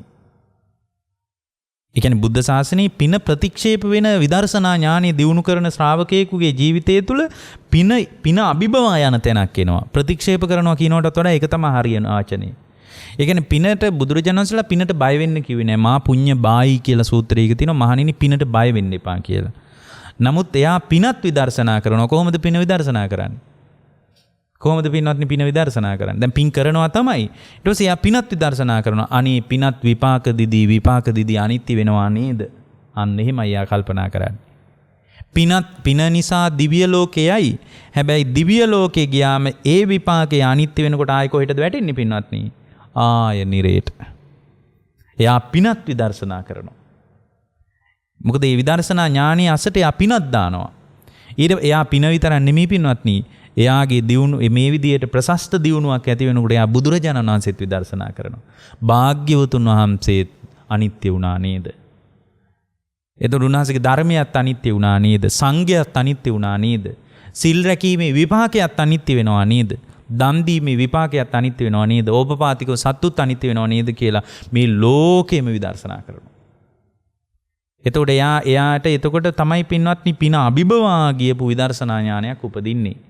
දැන් මෙතන කතා කරන්නේ පින සහ පව ධ්‍යාන සිත් මේ තුන තමයි සංකාර විදියට පෙන්වන්නේ. දැන් පින සංස්කාරයක් පින්වත්. පුඤ්ඤාභි සංකාරයකට කියන්නේ. ඇයි පින සංස්කාරයක් වෙන්නේ? ඒ පින සංස්කාරයක් කරගෙන විඥානේ බහිනවනේ. සංකාරපච්චය විඥානන්නේ. දැන් පින සංස්කාරයක් වෙන්නේ පින හොඳට දියුණු කරගත්ත මිනිස්සෙක් සුගතිය යනවා එච්චරයි. නමුත් බුදුරජාණන් වහන්සේ ඒක නෙමෙයි අපිට කියන්නේ. එතකොට ඒකත් විදර්ශනා කරන තැනකට මේ බුද්ධ ශ්‍රාවකයා නතර වෙන්න ඕන. එහෙම නැති වුණොත් එහෙම පින් කර කර සුගතිය යනවා බුද්ධ ශාසනය ඉවරයි. බුද්ධ ශාසනය මගහැරිලා යනවා. එතකොට යා පින නිසා පිනත් සංස්කාරයක් විදියට දකිනවා. මොකද එයා දකිනවා පුඤ්ඤාභි සංකාරයට අනුව විඥානේ බහිනවා. අපුඤ්ඤාභි සංකාරයට අනුවත් විඥානේ බහිනවා. අම්බපාලි නෙමෙයි මේ ಭಾರತයේ ඉදරපු මාගන්ධිය වගේ කාන්තාවෝ ඒ අය මේ හරියට ජීවිතේ අකුසල් සංස්කාරයක ගනුදෙනු කළා. ඒ අකුසල් සංස්කාරයට අනුව එයා අදත් නිරේ. මේ බණ කියන වෙලාවෙත් නිරේ. ගන්න බලන්න. අකුසල් සංස්කාරයට අනුවත් විඥානේ බහිනවා. ආලාර කාලම්ම වගේ අය හොඳට ධ්‍යාන දියුණු කළා. ඒ ධ්‍යානීට අනුව යාගේ උපත හැදුනා. විඥානේ බැසගත්ත. කොහෙද? බඹලෝ ගියා. ඒ කියන්නේ බ්‍රහ්ම ලෝකයේ බ්‍රහ්ම නිමන්ත්‍රණික සූත්‍රය කියලා එකක් තියෙනවා. ඒකෙත් මතක් කරනවා මහණෙනි බඹලෝ කියන්නේත් මාර්යාගේ සීමාව ඉක්ම වූ තැනක් නෙමෙයි කියනවා. බඹලෝ කියන්නේත් මාර්යාගේ සීමාව අතික්‍රමණය කරලා නැහැ කියනවා. අන්න ඒක තමයි සංකාරයක් වෙන්නේ. එතකොට පිනත් පවත් ඒක හොඳටම තේරෙනවානේ. භාග්‍යවතුන් වහන්සේ අවුරුදු 6ක් දුෂ්කර ක්‍රියා කරන ගමන් ඔය ඔක්කොම පුහුණු කරලා බැලුවානේ. ධ්‍යානත් පුහුණු කරලා බලලා ඒකත් අත්හැරියානේ. ධ්‍යානත් අත්හැරලා දාලා උන්වහන්සේ එතන මොකද උන්වහන්සේ දැනගත්තා ධ්‍යානයට අනුව ඊටාම සුදුසුම තැනක යා උපදී. හැබැයි ඒ උපත තුලත් සදාකාලික බවක් නැහැ. එහෙමනම් අපිට තේරෙනවා ධ්‍යානයට අනුවත් පිනට අනුවත් පවට අනුවත් විඥානයක් බැහැ ගන්නවා. සංකාරපච්චය විඥාන. දැන් අර අපිට අතන ප්‍රශ්නයක් එන්න පුළුවන් නේ. දැන් සමහර වෙලාවට බාහිර කිසිම හිරිහැරයක් කරන්නේ නැතුවත් කලලයක් ගබ්සා වෙන්න පුළුවන් නේ. එතකොට වෛද්‍යවරයෙක්ගෙන් ඇහුවොත් එයාත් ගොඩක් කතා කියයි. ගර්භාෂ බිත්තියේ ප්‍රශ්න තියෙනවා. මේ විදිහට ගොඩක් කතා කියයි. නමුත් කෙනෙක් අහන්න පුළුවන් නේ හරි එහෙමනම් විඥානේ ඇයි එහෙම පිට වෙන්නේ? දැන් මාසින් දෙකෙන් මොකටද විඥානේ පිට වෙන්නේ? හරිනේ විඥානේ බැහැගෙන තියෙන සංස්කාරයට අනුවනේ. සංකාරපච්චය විඥානන්නේ.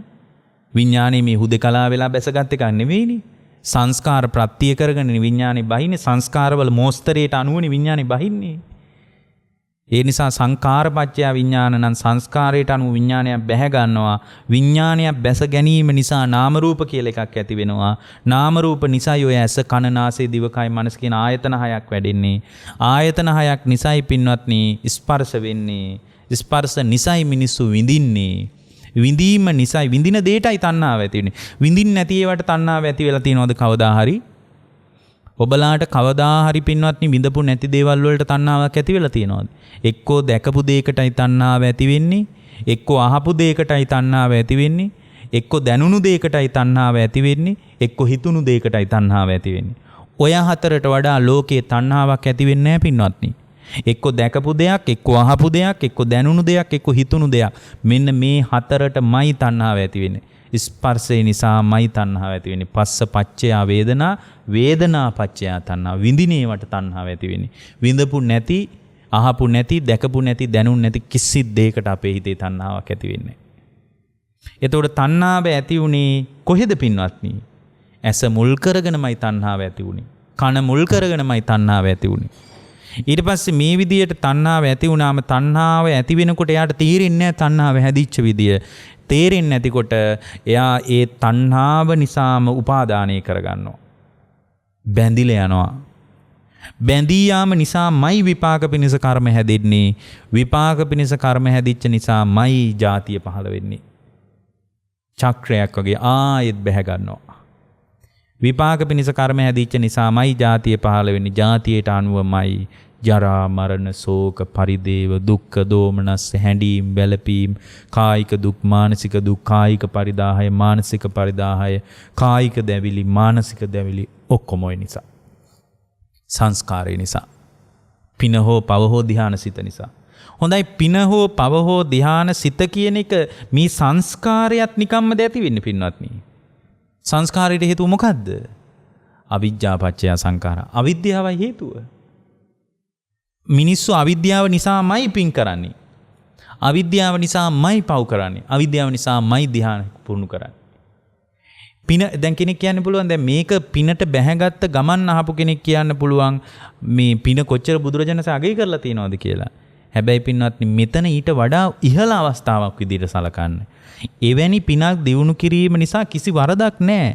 හැබැයි ඒ පින නිසා ඔබව සුගතියකට යයි. හැබැයි ඒ සුගතියත් විපාක දීදී අනිත්‍ය වෙනවනේ.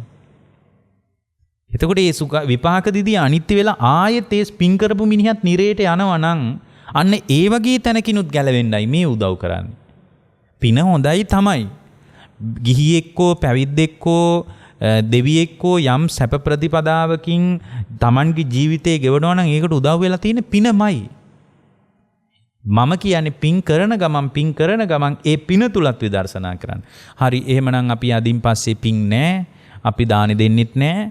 ඔබ වහන්සේලා ඕන දේකට වළඳ ගන්න අපි අපේ වැඩක් බලා ඉන්න ඒ පිනත් වැඩක් නැහැ නේ. අවිද්‍යාව නිසාලුනේ දැන් පින් කරන්න කියලා එහෙම අතහැරලා දාන්න ඕනේ නැහැ. මෙතන කියන්නේ ඊට වඩා දියුණු අවස්ථාවක්. එතකොට මෙයා පින් කරන ගමන් ඒ පිනත් විදර්ශනා කරන්න. විපාක දීලා අනිත් වෙලා යන එකක් කියලා හිතන්න. මොකද උන්වහන්සේ මතක් කරනවා එහෙමනම් පුඤ්ඤාභි සංස්කාරයක් නම් පින පුඤ්ඤාභි සංකාරයත් බලපාවේ අවිජ්ජාපච්චය සංකාර. අවිද්‍යාව නිසායි කරන්නේ. එතකොට මෙතන අවිද්‍යාව කියන්නේ මොකද්ද? මෙතන අවිද්‍යාව කියලා කියන්නේ චතුරාර්ය සත්‍ය නොදන්නාකම. මේ දුක ඇති බවත්, දුකට හේතුව තණ්හාව බවත්, තණ්හාව නිරුද්ධ කරාම දුක නිරුද්ධ වෙන බවත්, ඒ නිරුද්ධ කරන ප්‍රතිපදාව ආර්ය ශ්‍රාංගික මාර්ගයේ බවත් නොදන්නාකම. ඒ දැක්ම හැදෙනකොටම සම්මාදිට්ඨිය ඇති වෙනවා. සම්මාදිට්ඨිය ඇති වෙනකොට ඒ දැක්මට අනුව කල්පනා හැදෙනවා. සම්මා සංකප්ප. ඒ දැක්ම පිරිසුදුයි නම් ඊට අනුව යා කාම සංකල්පනා එක්ක, ව්‍යාපාද සංකල්පනා එක්ක, හිංසා සංකල්පනා එක්ක ගනුදෙනු නැහැ. ඇයි දිට්ඨිය දැක්මට අනුවනේ කල්පනා වෙන්නේ? දැන් මම එහෙනම් කවදද සම්මා දිට්ඨිය වඩන්නේ?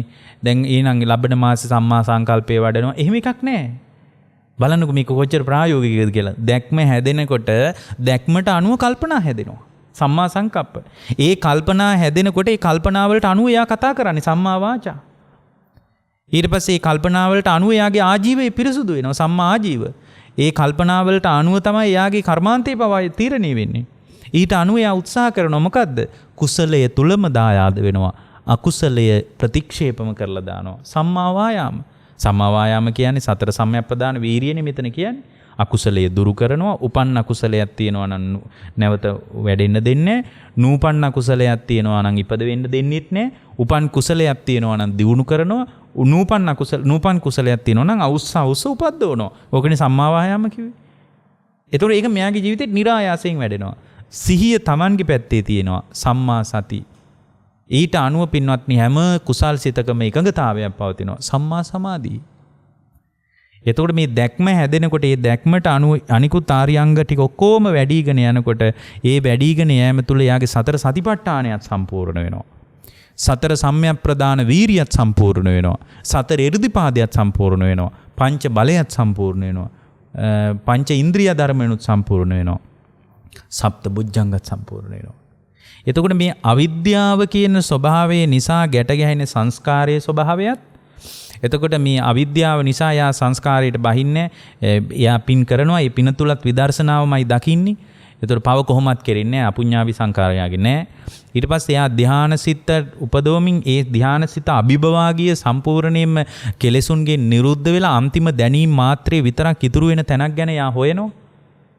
අන්තිම දැනීම මාත්‍රේ විතරක් ඉතුරු වෙලා සියලු සංස්කාර සමනය වෙන තැනක් හොයනවා. ඒ තමයි නිබ්බාන කියන එක. ඊට පස්සේ ඒ ස්වභාවය තුළම තමයි පින්වත්නි එයාගේ සම්පූර්ණ කෙලෙසුන් නිදහස් වෙලා යන්නේ. එතකොට අවිද්‍යාව කියන ස්වභාවය නිසා සංස්කාර කියලා එකක් හැදෙනවා. සංස්කාරයේ නිසා විඥානයක් හැටගන්නේ. විඥානය නිසා නාම රූප වෙනවා. නාම රූප නිසා ආයතන හයක් වෙනවා. ආයතන හයක් නිසා ස්පර්ශ වෙනවා.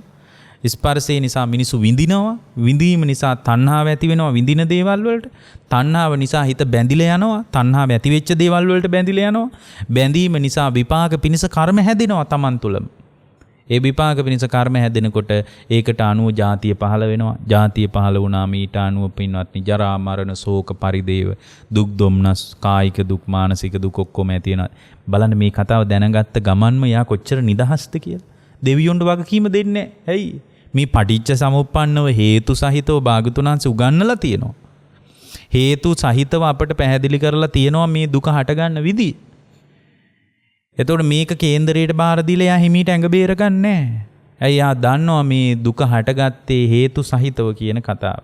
ඒ නිසා මේ කතාව හැම දිනාගේම ජීවිතේ විවෘත වේවා. හැම දිනාගේම ජීවිතයේ අවබෝධයේ පිණිස මේ පටිච්ච සමුප්පන්න න්‍යාය තම තමාගේ ස්වකීය ඥානීය හැටියට ගැලපේවා කියන අදිෂ්ඨානෙන් දේශනාව නිමා කරනවා. ඔබ හැම දිනාටම තෙරුවන් සරණයි. මෝහක්ඛයෝ නිබ්බානං